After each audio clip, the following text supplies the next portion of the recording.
Hi, and welcome to the Rags to Riches show with myself, Terry Blackburn. So today's guest is a lady called Nicole Bremner. She has a really interesting story.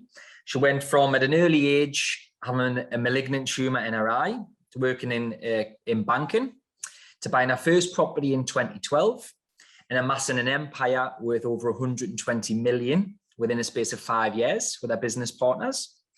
She then decided a few years back to scale back her life due to the work-life balance being a little bit off. And she spends a lot more time with her friends, family, her children, and her husband as well now. And she prioritizes health over wealth, which I think is a different slant on a lot of the people that are online talking about wealth creation. So I think it's a really interesting story. I'm excited to hear more. So welcome to the show, Nicole. Thank you, Terry, for having me. Thank you for coming on. Thank you I really appreciate your time.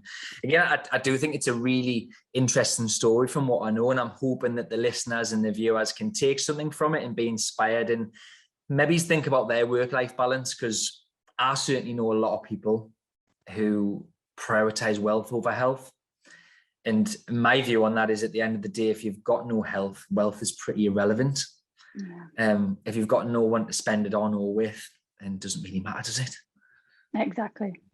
Your greatest wealth is your health, as the saying goes. And not just that, but the freedom, and you don't want to be tied to your assets. And that was certainly somewhere I was heading. So yes, happy to discuss all of that with you, Terry. Yes, great. Well, thank you. So what we like to do on the show, Nicole, is talk about your career so far, the start, the middle, and the current. So the start would be how you got into property and how that all went from one property to 120 million.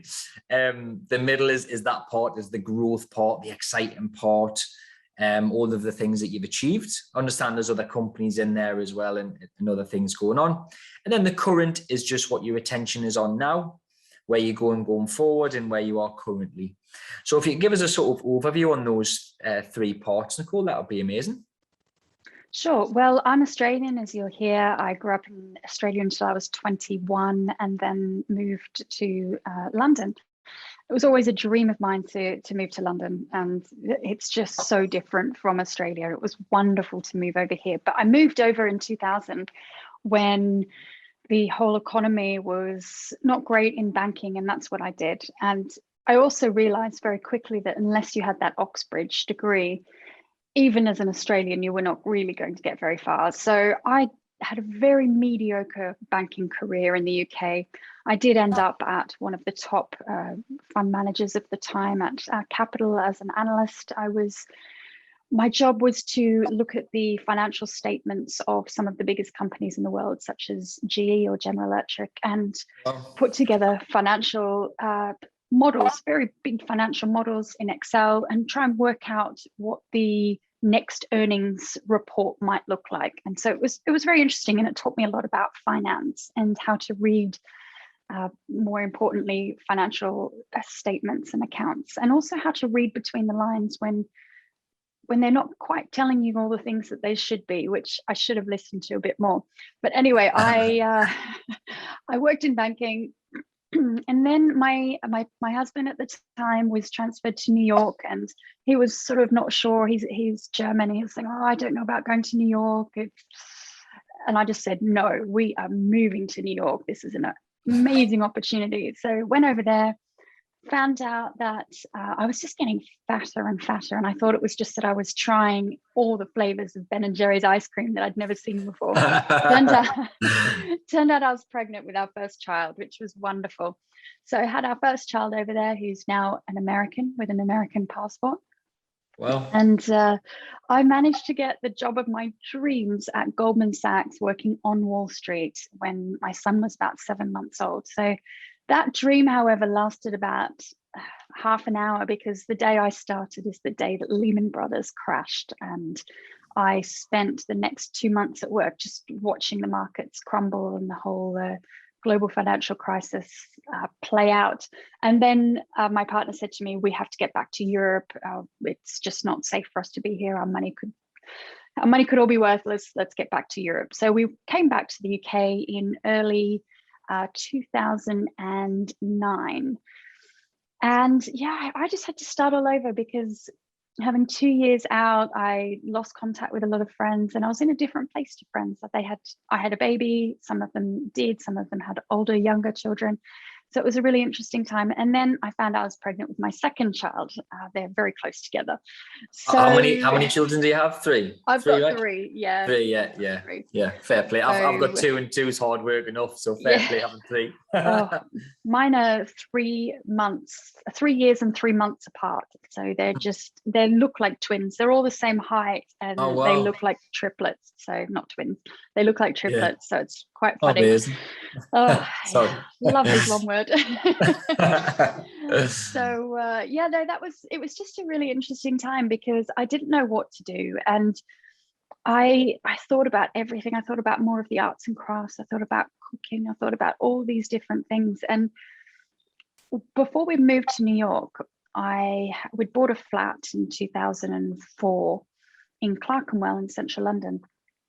And it turned out that flat had done incredibly well. And we're talking about sort of 2009 here. And those who've been in the property market for a long time will remember that the property market recovered quite quickly. It was quite a steep drop over 2007 to 8, but then it really did rebound quite a lot. And it was at that time that we had the flat revalued to buy a house that we realized that the flat had doubled. So we sold the flat and bought a derelict vicarage in Hackney, which is also in central London. And that flat, and renovating it before we'd moved into it, and then after we'd had tenants in it to sell. And then this new property that I bought, and this new property was a derelict vicarage, as I said. It was 4,000 square feet or thereabouts. And it was just a wonderful project. And I had so much fun doing that, but I never thought that I could be in property full time. And that was around 2010. And my partner said to me, why don't you think about this? Just do it. You know every street in Hackney. Hackney's doing very well, and just do it. And so I was really fortunate because I doubled my money on the flat, and it had gone from 400 to 800 or thereabouts, 420 or so to about 848, if we wanted to really get precise. It was roughly those numbers. Okay. And we had raised a mortgage on our house. So one thing I want to be very clear about, and a lot of listeners will say, well, I can't relate to this at all, but just bear with me, is that I did have over £1 million to start off with in cash. And I had that from a career in banking, and also from mainly this property that had doubled in value with a very small mortgage on it. Now, most people will say, well, I can't relate to your story at all. But what I want you to do is just take a zero off and look at the scale of the growth within that portfolio rather than the actual numbers, if that makes sense. Because it's too easy for us to say, yeah, but I can't relate to someone buying £1 million property as their first development. But that's what I did. Bought a property for 1.05 million, and it was again a derelict property that I didn't know the word I didn't know the word HMO at that point in time. I only knew it was as bedsit. So I bought what was an HMO property in Hackney, and I lovingly restored it and made a lot of money on that.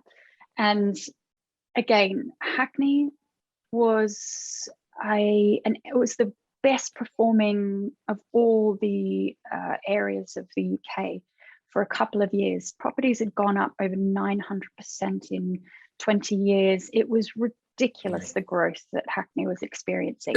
Can I just jump in a sec there, Nicole? Yeah. So I've got quite a few HMOs up in the northeast, and we buy them for like 150 grand. So just I know it's all relative, but a HMO for £1 million, how many bedrooms is that in London? What obviously you said 4,000 square foot, which is quite large. How many bedrooms was that, or did you make it into? Yeah, well, the one that I bought so the 4,000 square foot was my home, and it actually was all divided up it was divided into 7 flats, 7 individual flats when we bought it, but we put that all into one home, and that was our home, and we stayed in that. We still own that now. All right. Okay. And the second property I bought was around 2,700 square feet, and I put an extra extension on that. But it would have been around 6 bedrooms, from memory, we're going back a long time. We're going back over 10 years now. Terry, so Yeah. things are a bit fuzzy in there. But Yeah.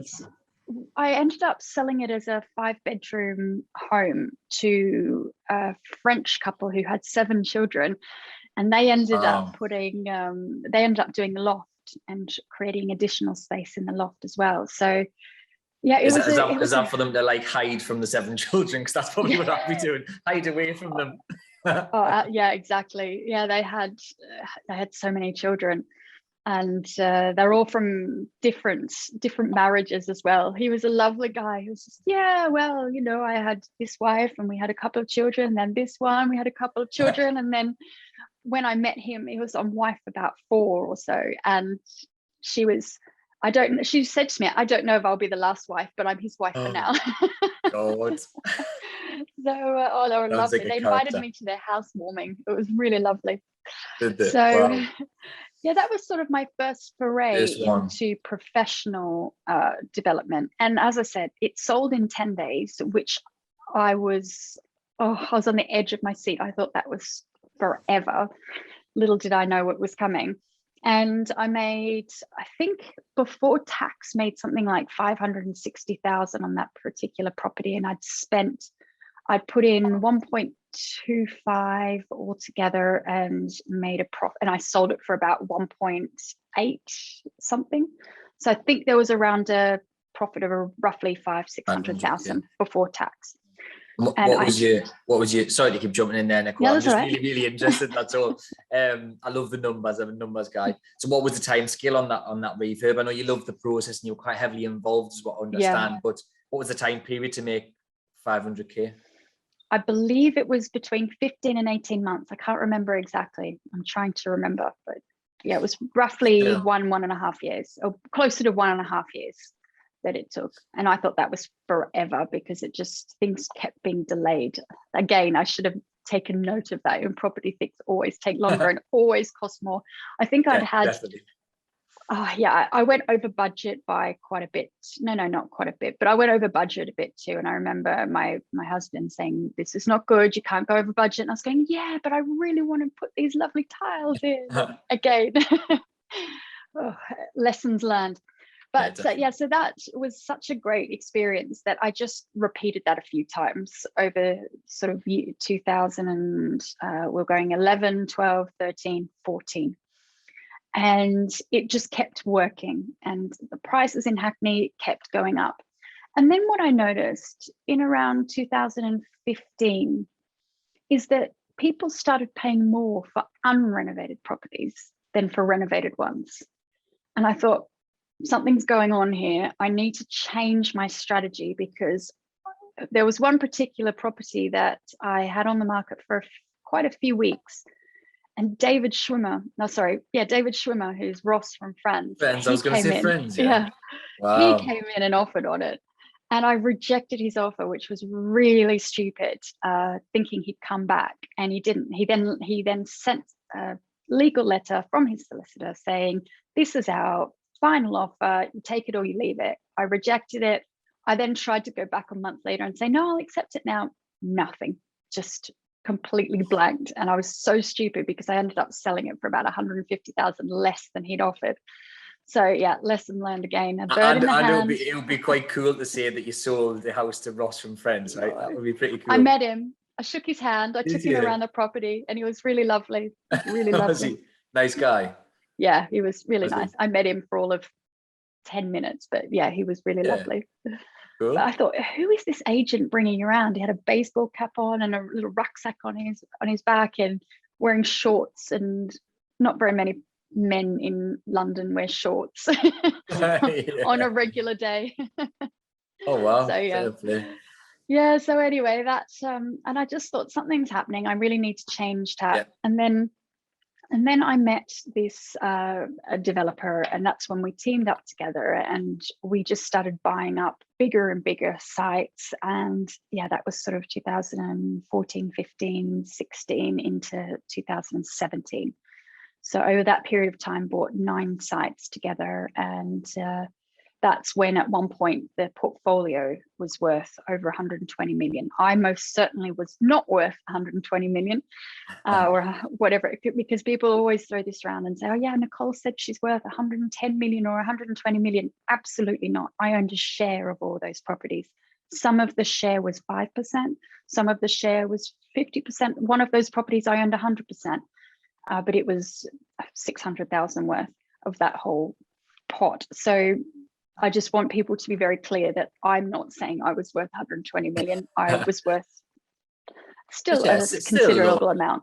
Yeah. Yeah, I mean, it's still quite impressive. So out of those 9, can you give us any examples or details on what those sites were? I mean, first of all, are they all in London? And then what types of properties were these? Yeah, so a whole mix of them. There was the one that I just said that was a single flat, which I still own, but it's on the market right now. The play on that one was that it was really unloved. A guy was about to go to jail unless he paid, and so I was able to snap it up for a bargain. He was a rogue landlord, so don't feel too sorry for him. And then yeah, he was awful. And we're now going through the freehold purchase on that one, and there's potential to build on top of the building along with the other freeholders when we buy that. So that was the plan for that one. I've decided it's just too much hassle and I'm selling it, which is a whole other story, but that's one of them. Another one was a flat in South Kensington. And I will say that the times that I strayed away from my area are the times that I had my fingers burnt. And this is one thing that I just really want to make clear, is that I really believe that you should stick to an area, get to know that area intimately, everything about that area, and do not be swayed by any other area. It's like me saying, hey, Terry, I've decided to invest in the Northeast. Here's my money, go and invest it for me. Yeah, that's fine. And I'm sure you're a very trustworthy person, but I know nothing. You could say, yeah, I've got this one, this one, this one. I go, they all look good to me. Go ahead and do it. Exactly. But you don't know it. Whereas in Hackney, I know every single area, and those properties have in general done far better than the ones where I didn't know the area. And South Kensington was a perfect example of this. A flat, again, it was on a very short lease, 49 years left. And it cost us, this is going to sound horrendous, but it cost us 600,000 or thereabouts to extend the lease and apply for a license to alter the particular I property. thought you were going to say a purchase price, but that's just the lease. Wow. Yeah, just the lease. So you can see buying short-ish lease properties in good locations is quite a business, because it's sort of an exponential scale of how much the value goes up over time. So this one had 49 years still to run. So you think about, if you're a fund or a family that are investing for the long term, it can be quite an interesting investment class. Anyway, bought that. And unfortunately, we bought that in 2016, just as the referendum was on for Brexit, and there was the change to stamp duty on second homes, the additional 3%, and also the Section 24 changes for landlords. And so it was this perfect storm that just hammered the luxury property market in London. And what we didn't realize, and this is where local knowledge comes in, is that this property didn't have a lift, and it was up quite a number of stairs. And people in West London do not like stairs. People in Hackney are happy to run up and down stairs. They don't care if they've got a baby buggy and shopping, they will do it. But people in Kensington do not like to do that. They want a lift. The way things are decorated in Kensington is very different to the way that they're decorated in Hackney. And I think we did go in there in hindsight and put more of a Hackney finish on a South Kensington property. So again, this all comes down to local knowledge. So that one we had to sit on and rent for a very long time, and we only just sold that earlier this year, which was a lovely result. It was nice to finally get out of that, albeit at a bit of a loss, unfortunately. So then Another one was a block of 49 flats in Luton, which is where Luton Airport is, just outside the M25, so not strictly in London. And that one, I think every issue that could go wrong went wrong with that one. And what else? Oh, we've got a house to 4-flat conversion, did one of those. We did, which did well. We bought a commercial unit in Hoxton and converted that into 9 flats plus 2 commercial units. That went well. We're just down to 1 commercial that needs to be sold. Again, did another 7 flats in Hackney. So it's all different. They're all different scales, of from your small Hackney flat for 600,000 right up to your. We bought the Luton apartments, or the site, for 1.8 million, and we'll sell that out for around 9 million. The GDV. So yeah, lots of different things. And at the same time, there was a 14 million pound property in West Hampstead. There was another 4 million pound property, and there were properties in Boreham Wood. There were just so many properties at the time. So yeah, everything. Wow.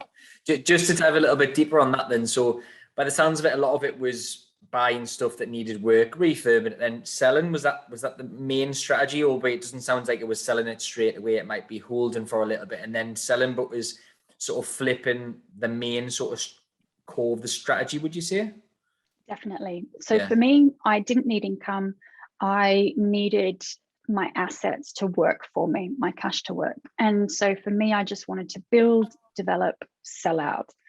That was almost my plan A. Plan A doesn't always go to plan. And so you have to go back down to your plan B. And it's interesting that someone said to me recently, I put a before and after of a flat that I'd renovated to sell, didn't sell. And then the after of it having had awful tenants in for a year. And people were saying, you've got your before and after the wrong way around. And I went, no, I don't. Read the caption.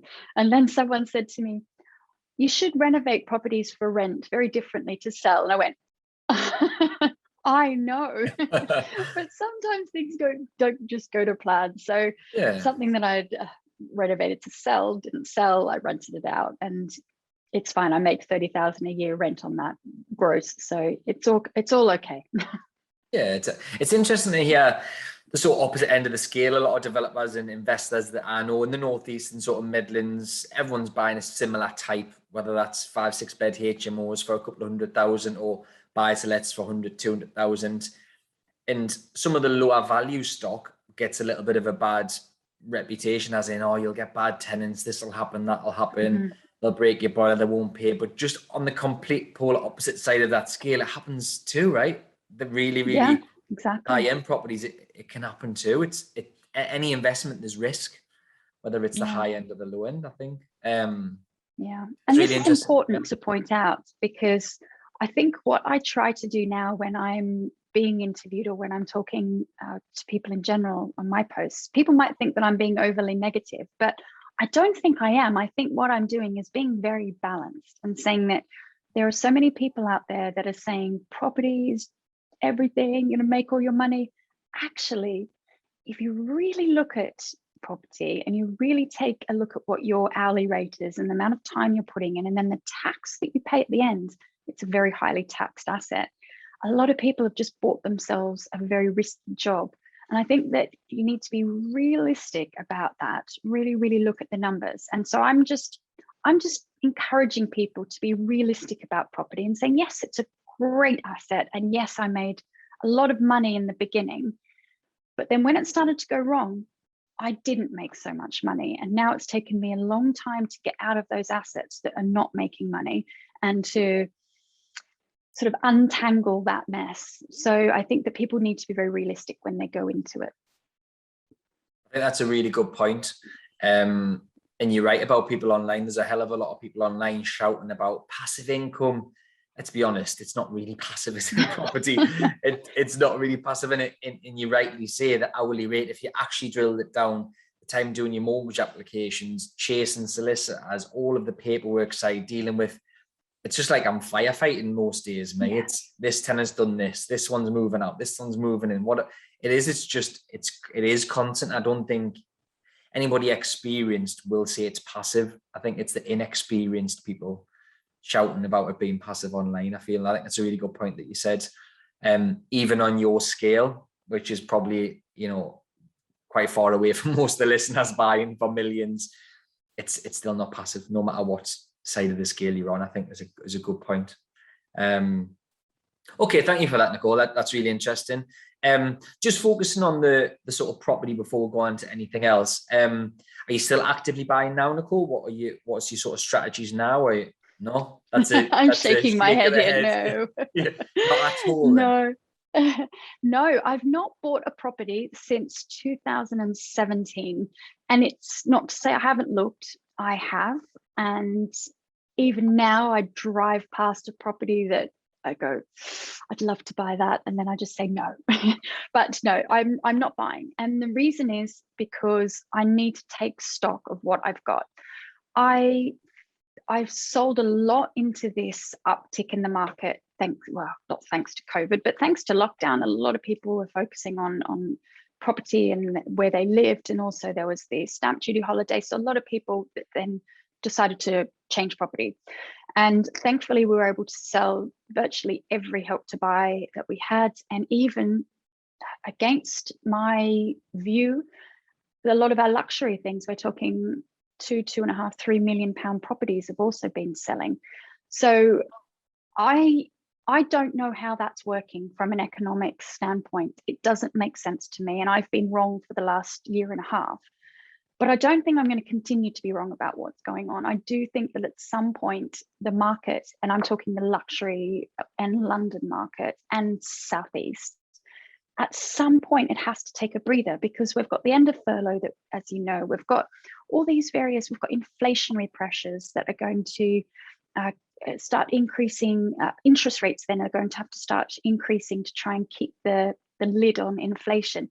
So there's all these factors that make me a little bit nervous about property. But it's also an emotional decision as well, and it's hard not to be caught up in that emotional side. And the property that I drive past and see, I think, is a long-term one, where it's an old Victorian property with a modern extension that was done in the 70s. And it's got a garage that could easily be a whole separate apartment building at some point. So I'm thinking I could live in it for now, just do a nice renovation, and then eventually subdivide and put a whole apartment block, because it's got 2 entrances and 2 addresses actually. So there are things like that I'm looking at. So I certainly won't say never, but for now I'm focusing on exiting the remaining luxury units that we've got. We've still got, I would say, around 20 units, and it might be a bit more than that, around 30 units to sell. I did have 110 at the beginning of 2020. And so from 110 right down to around 20 units, and looking to exit just about all of those and pay down all the debt, and then take stock of what cash I've got. And then I will really seriously think about how I fund things going forward. And it probably will be cash, maybe a little bit of debt, maybe. But as you say, mortgage applications, they're a nightmare, and it's so expensive. And I just think, do I really want to be beholden to banks who can just change things at a whim? I don't think so. So if I do things, it will be cash. It's a different way of looking at it, certainly to a lot of people, a lot of investors out there. So that's really interesting. So you've sold 70. Your tax bill, I know you mentioned tax there. Your tax bill must be horrific.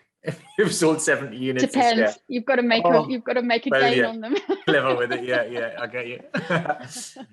No, fair play. Again, I like having guests like yourself on the show, with a different approach, because it's a lot of people shouting the same message online.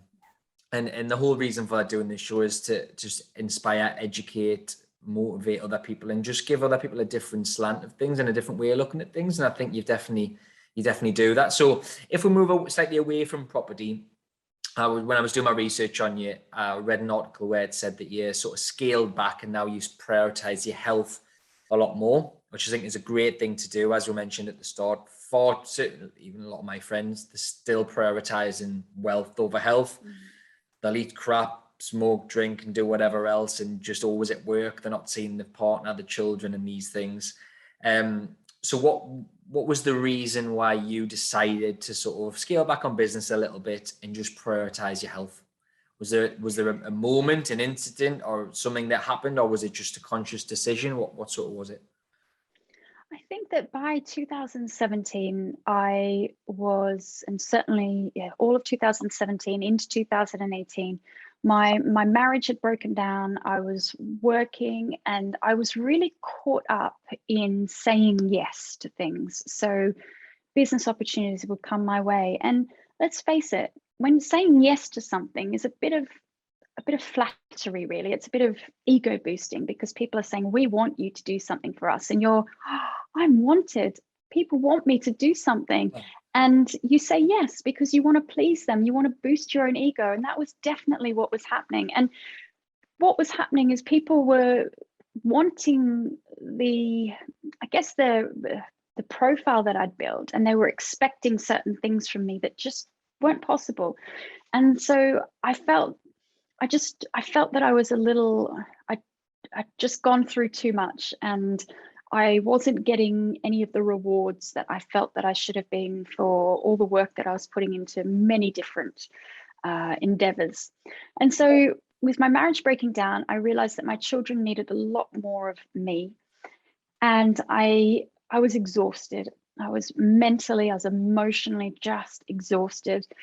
And so I looked at my life and realized that I was living this lifestyle where I would work really, really hard all week. Friday night, I'd go out with my friends, go crazy, have a wonderful evening, and then not be present for my children on Saturdays, because it was recovering and sleeping and recovering from the week. They were heavy weeks. They were really, really heavy. I was out 2-3 nights a week at various networking events, talking and making what I called friends. And it was at that point in time when I started going through a hard time that I realized that all these friends that I had weren't friends at all. And they very quickly dropped off and were not there for the hard times. They were there for when I was Nicole headlining a speaking event, or Nicole the influencer, or whatever it was. But when I really needed my friends, they were not there. And that's when I just thought, right, enough. This all has to change. And I met a lovely guy who was living in Kent. And I realized I was going to have 3 children at 3 different schools. And I thought, right, let's find a school where I can put my children in for the rest of their school careers. And I found that in Kent. And I found this beautiful school, second oldest school in the world. And so I really did make a lifestyle decision for my children, and moved to Kent. And that was really fortunate because it was just before the lockdown. And so rather than being in central London, in Hackney, which is a lovely area still, I was right out in the countryside, and we had fields and woods all around us. And it was just really lovely, dragging the children away from their electronics every day to go for a walk, their dogs.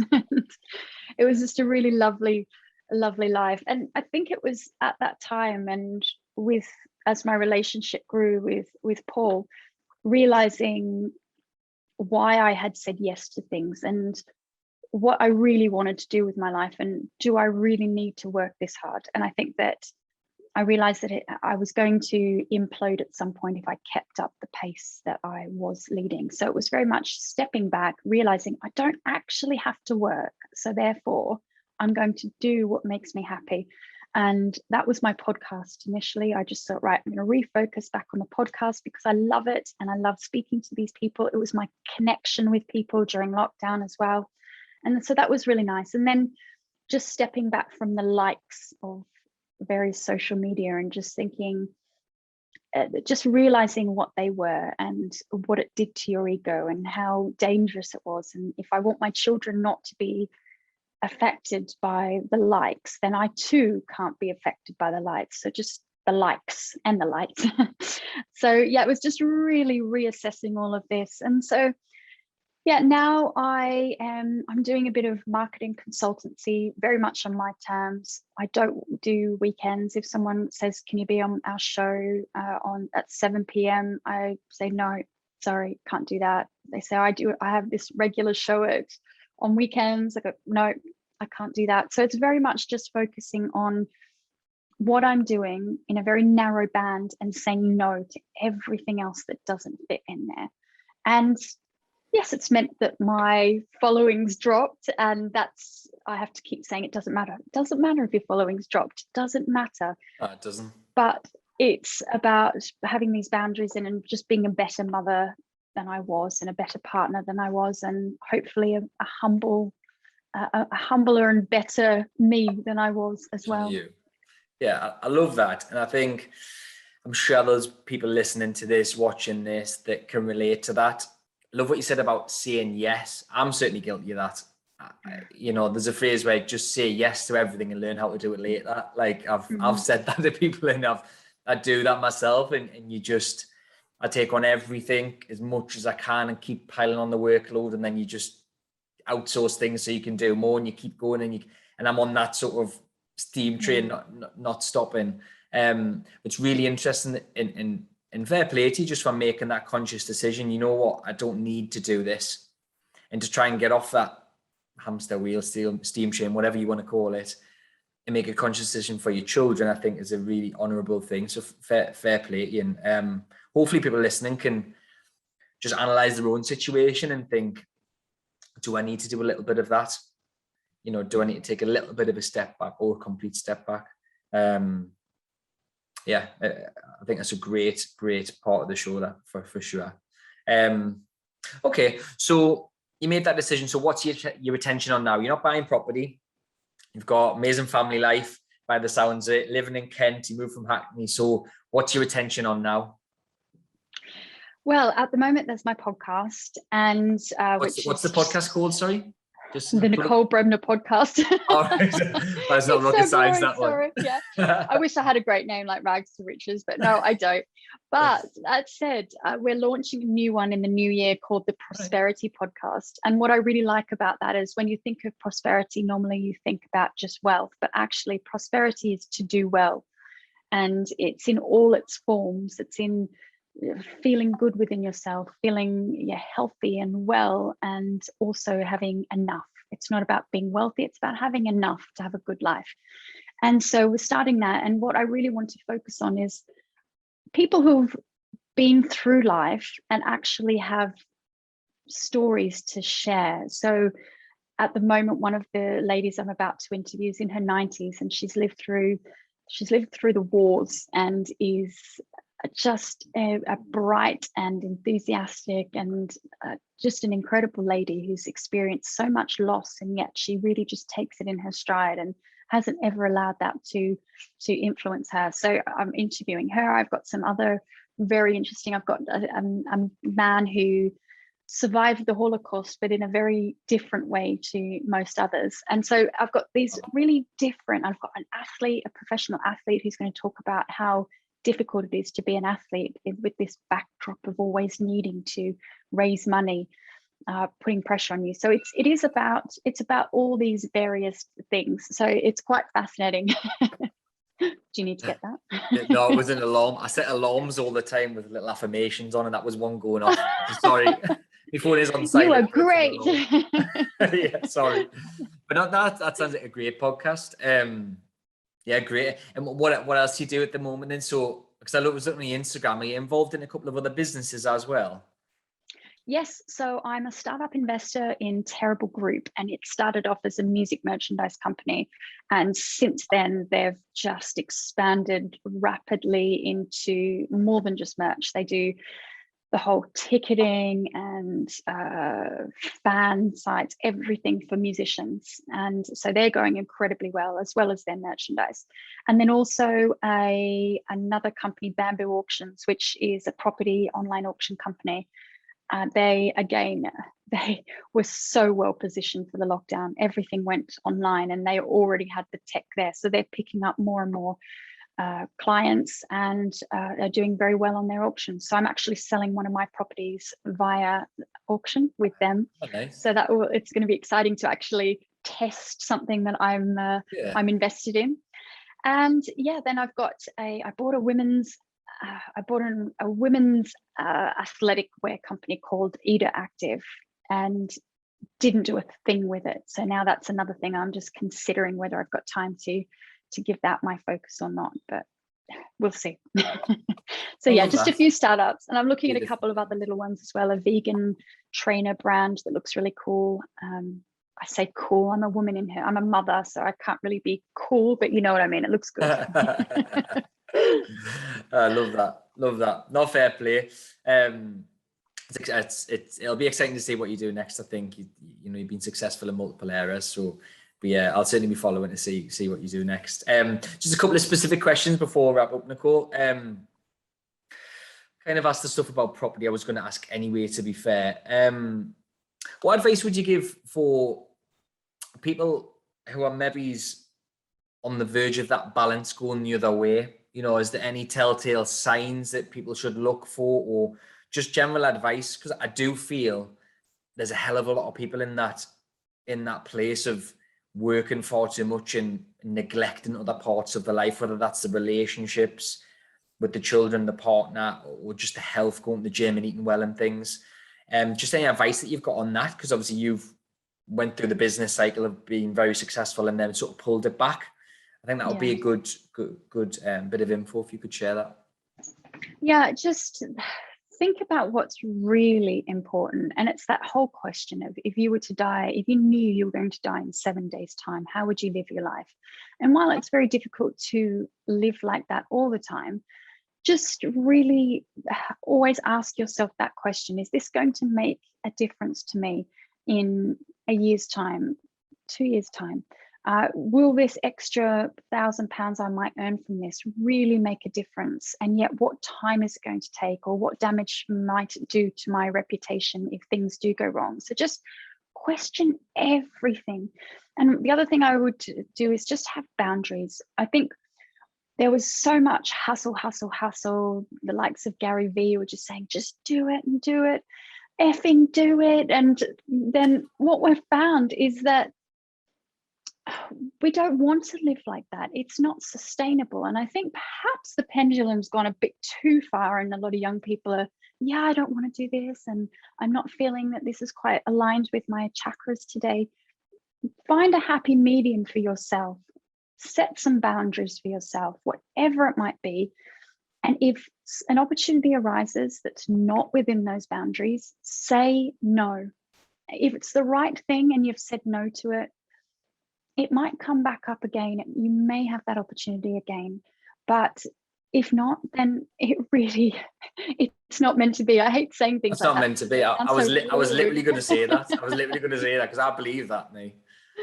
Yeah, it's just have really firm boundaries and never stray from them. And then you can always have authenticity in who you are and what you're going to do, because you won't ever stray from those boundaries, and you can be relied upon. And then the things that you do, you'll give your best. Because just going back to what you were saying before, Terry, that you keep saying yes to things and then you're having to outsource in order to take more things on. What it means is that rather than having the special Terry touch, they've got other people who are contributing to those. And while I'm sure the value of everything that you touch is, I'm sure whatever you touch, you do to your very best.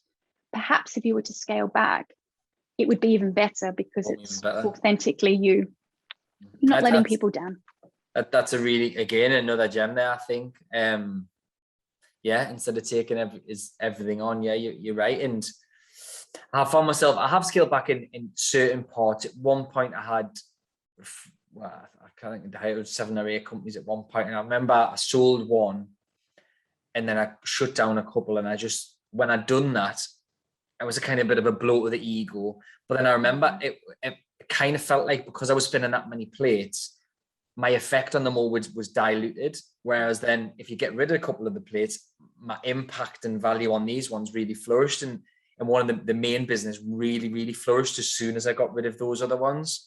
So I think it's a really, really good point, and hopefully again people can learn from that and take something from it. You've said it so much more eloquently than I did, but it's about having more impact on the things that you have remaining. Yeah, that's exactly it. Yeah, love that. It's been a great interview, Nicole. I've really enjoyed this one. The show's called the Rags to Riches show. So what does being rich mean to you? Because you can be rich in health, wealth, happiness, relationships, obviously monetary terms, but what does the phrase being rich mean to you? For me, it's freedom. And I'm going to completely borrow this from my good friend, Mike Stenhouse. And I use this all the time because it's so good.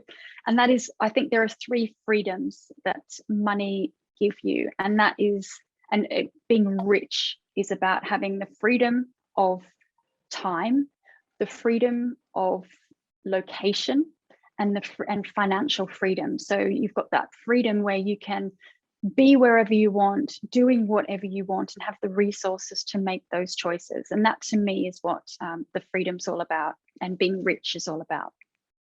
Love that. That's a mic drop moment, that one. Time, location, and financial. Love that. Location's an interesting one, isn't it? I think a lot of people are, the maybe closed-minded to being able to work away from the office, but they were forced to last year, closed-minded to think, well, if I'm abroad, I can't run the businesses, I can't do property deals remotely or whatever it may be. But it can be. It can be done. Zoom proved a lot of people wrong last year, didn't it? Yeah, exactly. Every summer, I spend 2 months on a boat sailing around Europe. And next year, hoping to do even more of that and go further afield to the US. And that's freedom. And you can do that if you set boundaries and set up your affairs in a way that you're able to give the things that matter focus and not do the things that don't matter. And you can do that. And actually, it's much more achievable than people think it is. Definitely. I think it's a mindset thing, really, isn't it? If you believe you can't do it, you won't. If you believe you can, you probably will. Yeah. I love that. I think that's a great answer. It's a great way to end the show. So thank you for your time, Nicole. If anybody wants to reach out to you or follow your journey, follow the stuff that you're doing, what is the best way for them to sort of follow you and reach out? I'm on all the social media platforms, just about, and my website, nicolebremner.com. Amazing. Okay, Nicole, well, thank you very much for your time and have a fantastic rest of your day. You too. Thanks, Terry. Thanks a lot.